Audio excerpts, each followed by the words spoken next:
はシマノのデュアルコントロールレバー、通称 STI レバーの構造を大解剖していきます。と言ってもちょっと古い、いわゆる触覚付きモデルですよ。重足時代の 105ST5600 です。メンテ用の動画じゃなくて、単に知的好奇心を満たすための動画なんですが、構造を知ってれば何かの役に立つこともあるかもしれないからぜひ見ていってくださいね。なお、アーシはデュアルコントロールレバーをこれまでばらしたことがなかったので、他のモデルがどうなっているのかは分かりません。少なくとも現在のモデルは変速メカのレイアウトが全く異なるので、共通点は少ないかもしれません。そこら辺はご注意ください。まず、デュアルコントロールレバーの基本的な機能、レイアウトを確認しましょう。デュラエースで言えば、重足時代前半までは、変速メカがブレーキレバーの上に乗っかっています。ブレーキレバーを横に曲げると変速って、最初聞くとどういうこっちゃって感じになりますよね。要するに変速機そのものをブレーキレバーにしていると言ってもいいと思います。この世代のものでは、変速ケーブルもレバーから直接飛び出ていますね。特許よけの観点もあると思いますが、このレイアウトはシマノ以外ではマイノリティで、他にはマイクロシフトの一部モデルくらいでしょうか。シマノ自身も多くの現行モデルではボディの中心部に変速メカを配置していますので、このレイアウトのものはすごく少なくなりましたね。機能的にはブレーキレバーを横に倒すことによりギアを軽くする方に変速、これは最大3段一気にできます。ギアを重くしたい時にはブレーキレバー裏の少し小さいレバーを倒して1段ずつ変速できます。まあメジャーすぎてみんな知ってるって感じでしょうね。はい、じゃあバラバラにします。編集マジック。ブラケット本体からレバーを外して隠しカバー類を取っただけですね。メカは全部レバー側に乗っているので、ブラケットのボディ側はガランドです。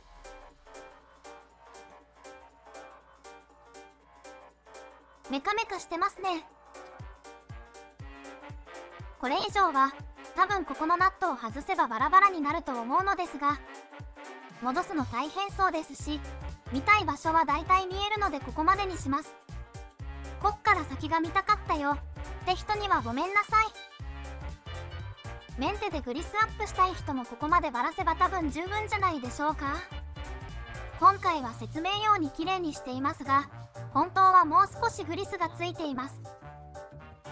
見える部分のグリスは組み直す時に塗り直せばいいと思いますが、中央のシャフト周辺まではつけれないので、完全にバラすつもりがなければクリーナー類は使わない方がいいと思います。もしかしたらここまでの分解、組み立て手順も別動画でアップするかもしれません。そしたら見てくださいね。で、機構についての結論なのですが、8割くらいラピッドファイアと同じでした。これですね。そもそも公式でラピッドファイアの技術を応用してって言ってた気がするので当たり前なのですが、思った以上にそのままって感想です。デュアルコントロールレバーにしかない構造は、巻き上げレバー操作時にリリースレバーが一緒についていく仕掛けだけみたいです。ラピッドファイアのメカニズムについては、過去動画、自転車の変速機の仕組みざっくり版を見てもらえると嬉しいです。一見するとものすごく多層構造になっていて複雑ですので、役割ごとに整理して見ていきましょう。まずこちらが本体側に固定されているパーツです。固定といってもブレーキ時は動くんですが、ややこしくなることを言うな。ブレーキレバーの根元の部分を本体と呼ぶことにしまして、そこに固定されているパーツたちです。ここにはインデックス用の爪や角レバーのリターンスプリングの一端、あとは謎の配線が出ているパーツがついています。謎の配線パーツは昔のサイコンに今何足かって情報を送るためのものですね。フライトデッキって名前でした。当時でも使ってる人の方が少ないと思うんですけど、意外と場所食ってますね。これなければ一回り小さくできるのにとか思っちゃいました。あと中心の軸も本体側に固定です。次は巻き取り用のプーリーとインデックス用のラチェットのセットです。この2つは完全に合体してて一緒に動きます。今は見えませんが、インデックス用ラチェットの下半分は巻き上げレバー用のラチェットになっています。シフトケーブルは画面奥から手前方向に通します。また、よく見ると左側にプーリン用のリターンスプリングもついていますね。次に巻き上げレバーです。大きいアルミレバーそのものの他に、この部分も一体ですね。こちらはリリース時に必要なパーツですが、後で説明しますね。左のゼンマイバネは、この巻き上げレバー用のリターンスプリングです。リターンスプリングには謎のドアッシャーみたいなのがついてるけど、センサーの配線関係でしょうか？わかりません。また、手持ちの機材では撮影不可能ですが、この辺りに巻き上げ用の爪があります。巻き上げレバーを動かした時だけラチェットと合体してプーリーを動かせるようにするやつね。肉眼なら部分的に見えるけど、ちゃんと撮るにはファイバーカメラか何かが必要ね。ここで一旦巻き上げ動作を見てみましょうか。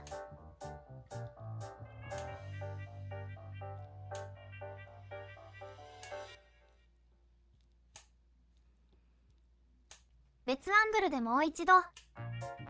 今度はケーブルなしです。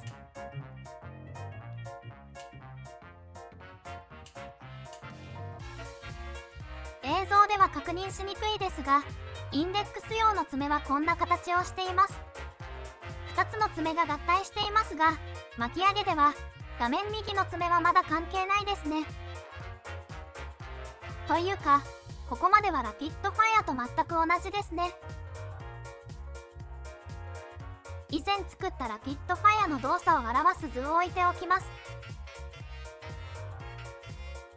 各部品の対応はこんな感じ。わかりますでしょうか？巻き上げレバーの爪は隠れていて見えないわね。では続いてリリースレバーを見ていきましょう。この部分ですね。リリースレバーの目的はインデックス爪を起こすことですが、直接は接触していません。リリースレバーはこのパーツを経由してインデックス爪を起こします。これは中継アームという名前にしておきますね。リリースレバーと中継アームの間には爪があり、必要な時だけ接続されます。ちょっと動きを見てみましょう。レバー操作に連動してインデックス爪が動いていますね。リリースレバーと中継アームを接続する爪が見えます。今は接続されていません。リリースレバーを10度くらい動かすと接続されます。これは巻き上げ操作時にリリースレバーが機能しないようにするための仕掛けですね。このように巻き上げ操作時はリリースレバーも一緒に動くのですが、この時はリリースレバーの爪が下りないので、中継アーム以降は動かないわけです。この爪の動きを作っているのが巻き上げレバーのこのパーツですね。巻き上げレバーとリリースレバーが同じ角度の時は爪が下りないようにするストッパーとなっていて、リリースレバーが機能しないようにしているのです。これで全てのパーツを説明したと思います。では改めてじっくり動きを見てみましょう。まず巻き上げから。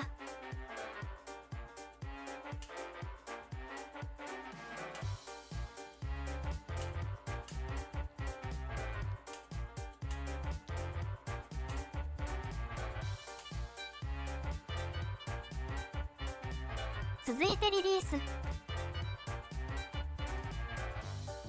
レバーを離すまで変速は完了しません。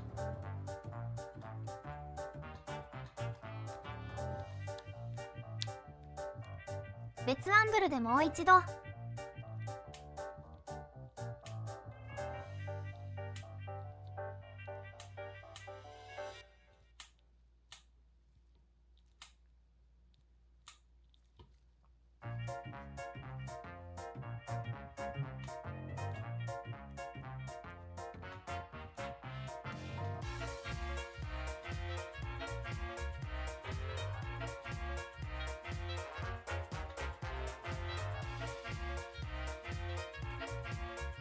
どうでしたでしょうか？どのように動いているのか分かりましたでしょうか？分かりにくい箇所があったら言ってくださいね。少し前にほぼ同様の機能を持つカンパニョーロのエルボパワーシフトの分解と構造の紹介もやっているので、それと比較してみるのも面白いと思います。それではこの辺りで終わりにしますが、この動画を気に入ってくれた人は他の動画も見てみてくださいね。感想やリクエストのコメントもいただけるととても嬉しいです。それじゃバイバイ。バイバイ。